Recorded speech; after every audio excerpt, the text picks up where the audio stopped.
Hey everybody, this is Joel from Red Rondo with another edition of Deep Dive. It has been a very busy summer with Liverpool spending extravagantly on several big name players, many of them from the Bundesliga. Among them already through the doors, Florian Wirtz and Jeremy Frimpong. Now another big name from the Bundesliga has officially joined Liverpool, Hugo Ekitike, who has joined the Reds on a 6-year contract. And to talk about Ekitike, somebody who has covered the Bundesliga for the past few seasons, he is a journalist with Sport One in Germany, and we're happy to have Julius Schamburg with us today. Julius, thanks for joining us.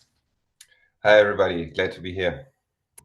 So I guess we'll start with the first big question. Hugo Ekitike is officially a Liverpool player. 69 million pounds is the initial fee, along with $10 million worth, 10 million pounds of add-ons. From your perspective, having seen Hugo Ekitike play, is that money well spent for Liverpool? I mean, first of all, the wait is over. It's finally official. Um, it's a lot of money, yeah, for a player, and they paid even more for Florian Wirtz, and I think you have to see. I mean, paying round about 95 million euro or 79 million pound for a striker is it's a lot of money. I think he has the potential to be worth this amount of money, but whether he's actually worth it, that's gonna prove over the next season or two, or even six. Well, I think it's fair to say in his time since he joined Eintracht Frankfurt initially on loan and then on a permanent deal, he definitely has shown that he belongs with some of the big players around the world. I guess given everything, he's only 23 years old. There is still, I'd say, some fine tuning to his game. Is this a smart move for Ekitike in his career path, given that he is kind of the featured guy at Eintracht Frankfurt last season? I feel like it's a very smart move. Obviously, you could have said that he should have stayed one more year at Eintracht Frankfurt and played a full Champions League season there and try to develop as a star player before going on and taking the next challenge and going to a more bigger and prominent club like LFC.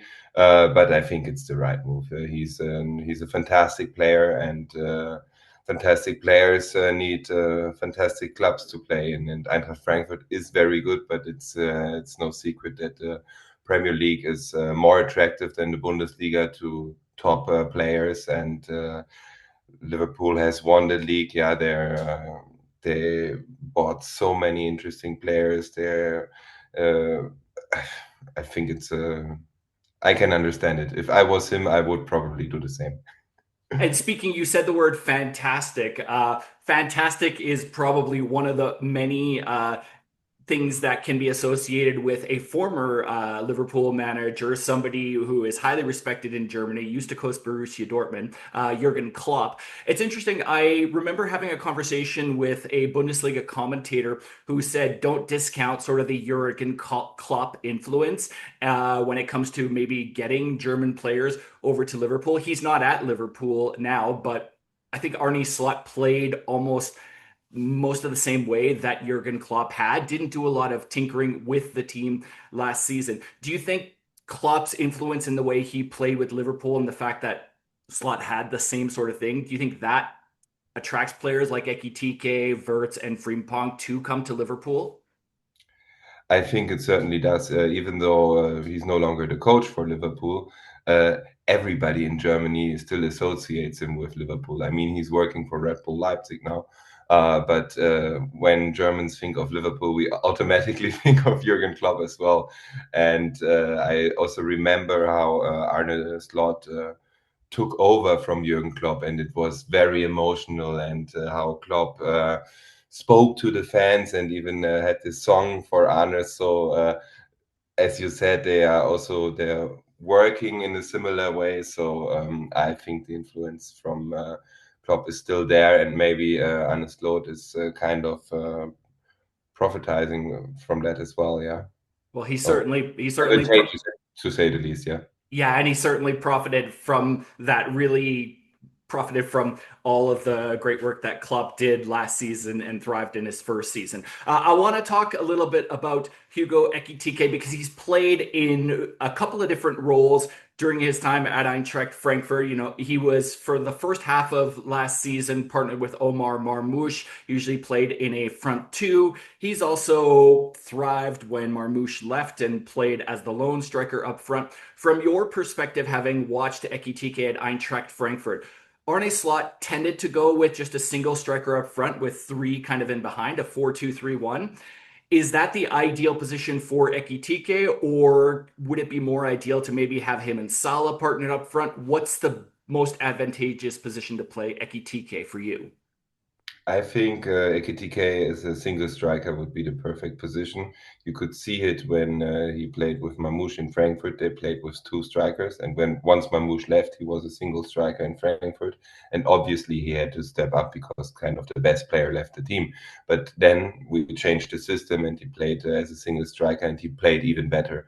And you could see that when you have strong, predominant wingers like Mohamed Salah or Florian Wirtz and all the others.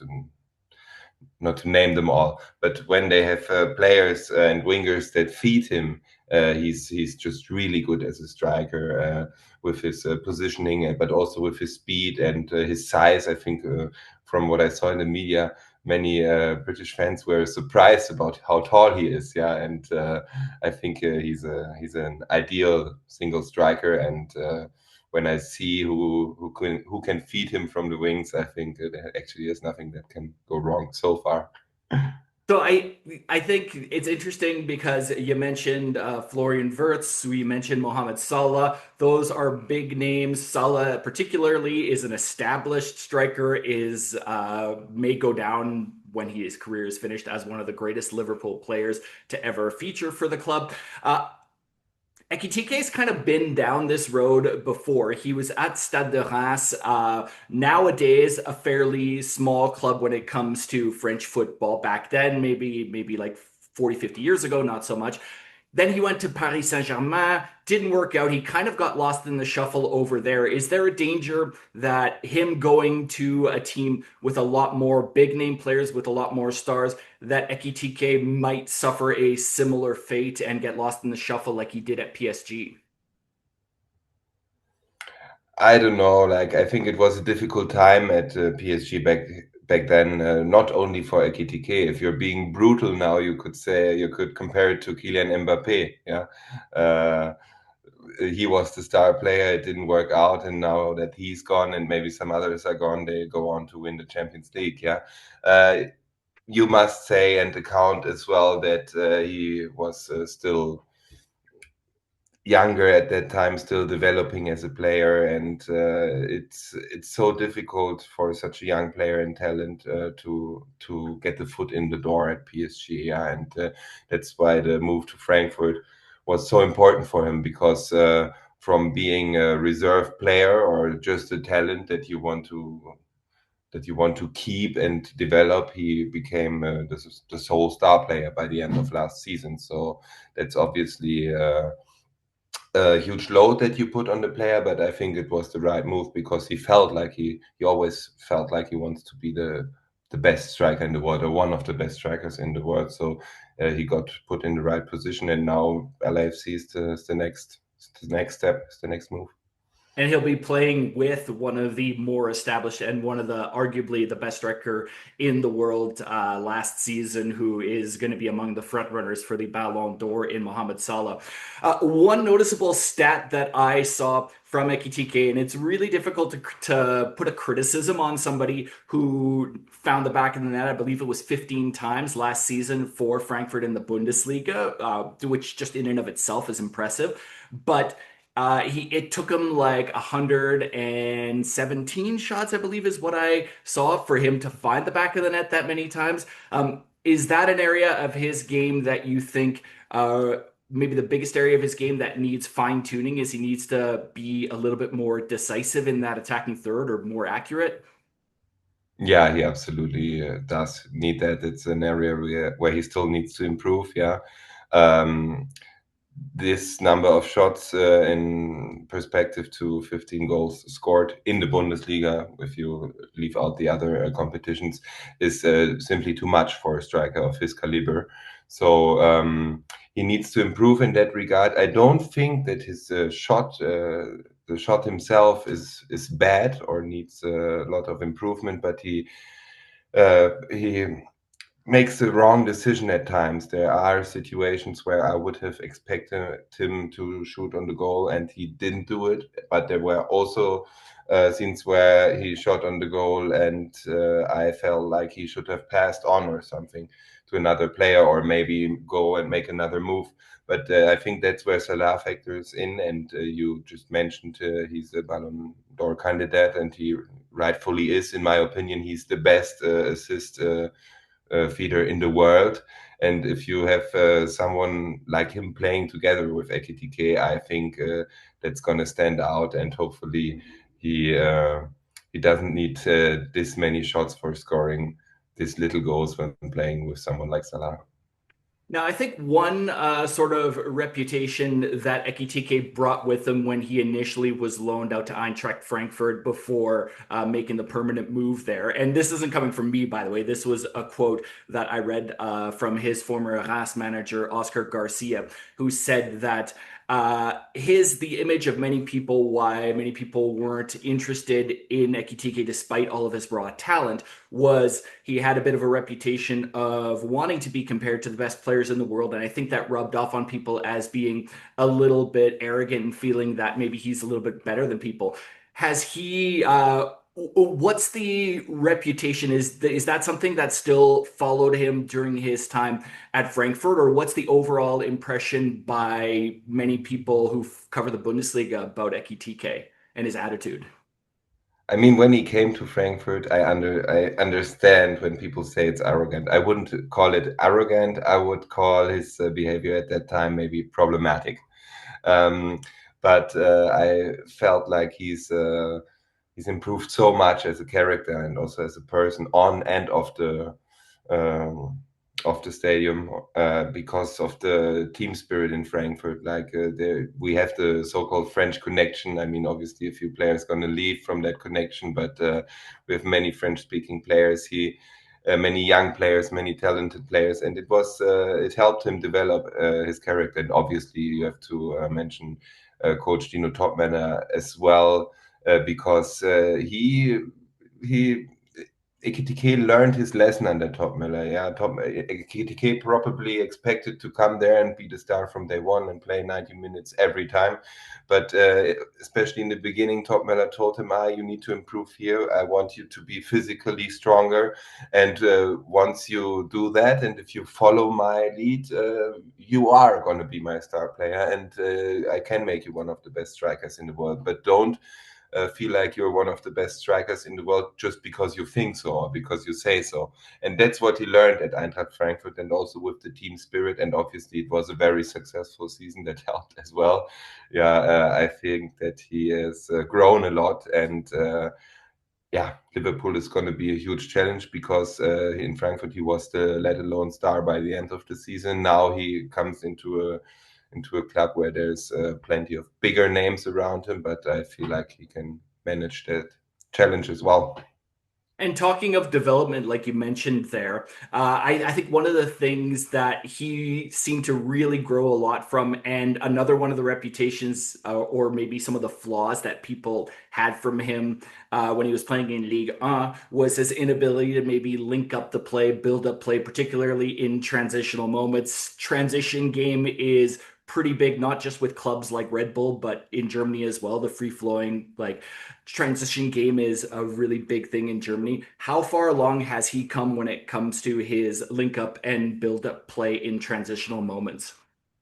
I think there's also still room for improvement in that area. He learned a lot in Germany, yeah, but I must admit that from what I've from what I've seen, and that the games in the Premier League are still a lot faster than in the Bundesliga. So it's a different type of link-up play. But he learned a lot there in Germany, also from Coach Topmiller, who used to coach at Bayern. He's an excellent coach, but also from players like Mario Götze, who played with him at Eintracht Frankfurt. He's, in my opinion, one of the best link-up, build-up players in the world. Maybe not now, but he used to be in the past few years. And with his experience, Ekitike profited enormously from that, and that's what I like about him, and why I think Liverpool is the right move. He's very keen to learn, and there's lots to learn at Liverpool. So I think there's still room for improvement in build-up play, but I think he can do it. I agree with you 100% about the game being faster in the Premier League. I think another distinction between the Premier League and the Bundesliga is the physicality. There's a lot more physical, I find, in the Premier League when compared to the Bundesliga. I think one of the big trademarks of Ekitike is that he is very intelligent in those attacking thirds and knowing how to get in behind defenders. How beneficial is that going to be for him when there's not likely to be the same amount of room, the same amount of space that you get when you're playing most Bundesliga teams as opposed to Premier League teams? I think there is positioning going to be a huge factor and a huge advantage because he can put himself in an advantageous position over the defender. But what I am very excited to see is because in the Bundesliga, Ekitike used to trigger a lot of fouls. And I don't think he's gonna get the free kick or penalty in the Premier League this often as he is used to get it in the Bundesliga. So that's where it's gonna be interesting to see whether he can become physically stronger even more, or whether he's gonna fail at that challenge, so to say. But with his excellent positioning game, I'm very I I think there's nothing that can go wrong. He has an insane speed, and I think the speed is even going to be he's going to be one of the fastest strikers in the Premier League, and make some defenders look old. Yeah. And speaking of fast and speaking of players that have made many defenders look silly, I think you got to add a guy who's now his teammate officially, Florian Wirtz, into that category. Florian Wirtz, Ekitike might arguably be two of the top players when it came to take-ons in the Bundesliga last season. I might also add like a Michael Olise from Bayern Munich into that category for sure. When you put those two together on the pitch, how dangerous can a side like Liverpool be? Uh, Way too dangerous. I would say unstoppable. Yeah, when you have Wirtz, Ekitike, Salah, and also other players like Gakpo, Szoboszlai, Luis Diaz, if he stays. Yeah. Rodrigo, if he comes, yeah. But even without these two, it's they're going to be unstoppable. It's so much tempo, it's so much quality, it's so much technical skills and precision. I think they're going to score tremendous amounts of goals, and I would be disappointed if they didn't go on to win the Premier League and at least make the finals in the Champions League. Now, throughout the first half of last season, there was obviously, in my opinion, it was the best attacking duo in any of the big five leagues, which was Omar Marmoush and Hugo Ekitike. When Marmoush left to join Manchester City, it was obviously Hugo Ekitike's team. I'm wondering, from the time where Ekitike wasn't with Marmoush anymore, was there any differences in Ekitike's technical game other than the fact that he was the star of the show and was always going to be the star of the show from that point on? What differences, if any, did you notice in his game at that point? Yeah, it was interesting to see that because they both knew how good the other one was, that they were also looking to feed each other. And they knew that if I was going to bring Mamouche in position or vice versa, he is going to score most of the time. But now, when Mamouche left and Ekitike played as a sole striker, he knew, okay, I don't have Marmouche next to me, and the ball still has to go into the net. So he thought more as a wider, broad picture. How can I put myself in a position, maybe even 30 seconds before in build-up play or 20 meters further away from the goal. How do I have to move now? Which pass can I direct, or how can I block off some defenders to then position-wise bring me in a position to score? So he took on the role, as we just said, as a single striker, as a single nine, and also his thought process really got a lot better once Mamouche left. Yeah, but now he's going to be put back in a situation which is similar to when he played with Mamouche, because he has so many other great strikers and players around him, and I think he can only benefit from that. Yeah. And yeah, he'll be moving from one elite Egyptian striker to one even more elite than him in Mohamed Salah. I'm Well, wondering. Mamouche wouldn't like to hear I that. well, it's just one person. It's one person's opinion. You can look at the stats and the awards and stuff like that. I'm sure Marmoush has the potential to get there at some Yeah. point, especially at Manchester City. But this is you would know better than me, having followed him in Germany for a So while. But yeah. for now, Salah is more elite. There you go. There you go. It's unanimous between the two of us. But I wanted to touch on Salah, and we talked earlier about the amount of shots it took Ekitike. How beneficial is it going to be for him to be able to learn from somebody who is as deadly as Mohamed Salah? And he also was able to, I'm sure, pick up a few things about being more decisive with Marmoush as well. It's the best thing that can happen to Ekitike, and that's why it's the perfect move to go to Liverpool. I think he's gonna benefit from Salah so much. Yeah, it's I would be disappointed if it's not gonna work between the two. Uh, One thing that I was reading about just the other day is the amount of money that Eintracht Frankfurt have made off of like the likes of Marmoush and Ekitike. I think I was reading somewhere over the past few years, it's somewhere in the hundreds of millions of euros or something like that. What is it about the recruiting process of Frankfurt that they're able to take these guys who, weren't really that highly valued when they came to them, and they're able to sell like it sort of reminds me of my club team Monaco, who has a reputation for selling and getting a tremendous return on investment. What is it about either the recruitment or the training process or something about Frankfurt that brings these players to such an elite level where they're like so high priced? Yeah, I mean to throw in some numbers, yeah, they generated about 430 million euro in sales. That would be for Jovic, Aller, Kolomani, Pacho, Mamouche, and Ekitike now. And all in all, they bought these players for like 65 million. For example, Mamouche, they didn't pay a single penny for him, yeah. And that's obviously where Frankfurt boss Markus Krösche factors in.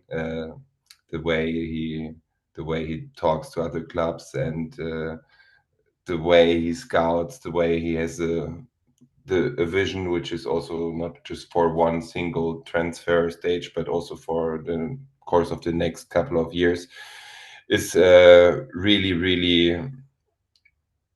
I don't even have words for it. I just admire it. It's really exceptional, and also they got a little bit lucky at times. I mean, you can't get a player like Mamouche for €0 and sell him for almost 100 million the next year. That's not going to happen every year. Yeah. And Ekitike only costs them 15, 16 million euros as well. And now they sold him for 95. So that's not going to happen every year.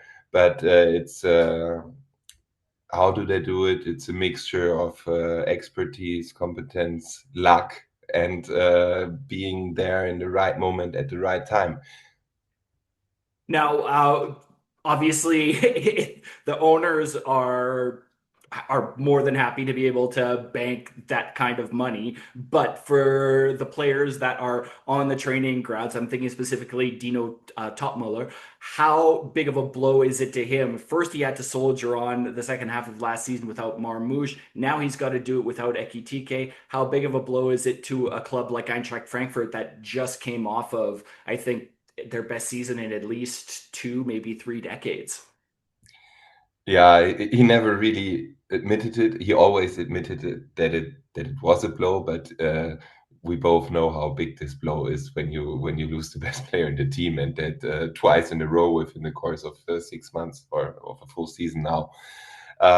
It's very difficult, but I think it's really good for Eintracht Frankfurt that they played so well last season and that they qualified for the Champions League, because that's now it's a perfect club for players like the next Ekitike to go there and play Champions League, even if they, because if they were to go to a big club like Barcelona, Bayern Munich, they have so many other players and prominent strikers. It's so difficult to get a foot in the door there. But if they come to Frankfurt, they can expect to play Champions League. They can expect to get their minutes, and it's really beneficial in terms of growing as a player before taking on the next step. So that's why it was so important for Eintracht Frankfurt. Yeah. That's why James McAtee was interested for a move. He's probably going to decide for Nottingham now. That's why Joe Bellingham looked for Frankfurt. It's really attractive for a young player to have the chance to play Champions League and then go on to grow and move to another club the year after or so. Yeah. Now, you mentioned earlier when we were talking about Florian Wirtz, Frimpong, in addition to Ekitike, and how Liverpool are unstoppable. We know Champions League, particularly the knockout stage, when it's 1 or 2 games, anything can really happen. Paris Saint-Germain, proof of that last season. Right now, though, on paper, are Liverpool clearly and obviously the team to beat in the Champions League with Ekitike and all their new additions? They certainly are. And in the Champions League, at the group stage, everything would have to go wrong that they don't make that. And then in the KO stage, up to the final, it's 2 games before the finals being played in one game. And over the course of 2 games, over the course of 180 minutes, I feel like Liverpool is the team to beat. Obviously, there are strong teams like Bayern Munich, also defending champion PSG. Real Madrid, Barcelona is developed great under Hansi Flick, but with the success they had the last season with Arne Slot as a coach and with the additions that they brought in over the summer transfer window now, Liverpool certainly is the team to beat. And if they don't make the final, it would be a disaster for me. And the last question I want to leave you with here is in regards to somebody who Ekitike's arrival now could mean the exit of Luis Diaz. We know there's been a lot of links for him to Bayern Munich. How do you think a player of his caliber would fit in the Vincent Kompany system at Munich? I think it would be a very good fit, especially now that with Leroy Sané, a winger, left. He went to Galatasaray, and Jamal Musiala being out for many months, so they desperately need a player in that position. And that's where I think Luis Diaz would be a very good transfer, because he's played at the highest level in Liverpool for many years now, and he's not that young talent that you bring in. He's a player who can work and function very well from day one. He would need some time to integrate into the system, but Company is very clear with that, and has a key role for each player. And if Luis Diaz adapts to that, which I feel like he can do very well and very fast, he would be a great addition into the Bayern squad. Yeah. Now we have to see whether Bayern is willing to pay what Liverpool wants them to pay. One of the many things that we'll be keeping tabs on as the summer transfer window continues at Red Wando, something I'm sure you'll be keeping tabs on very closely as well. Julius, I want to thank you so much for taking the time out of your busy day to talk to me about this, and wishing you all the best with the rest of the summer and the upcoming Bundesliga season. Thank you for your time. Thank you so much, and all the best to all you Liverpool guys as well.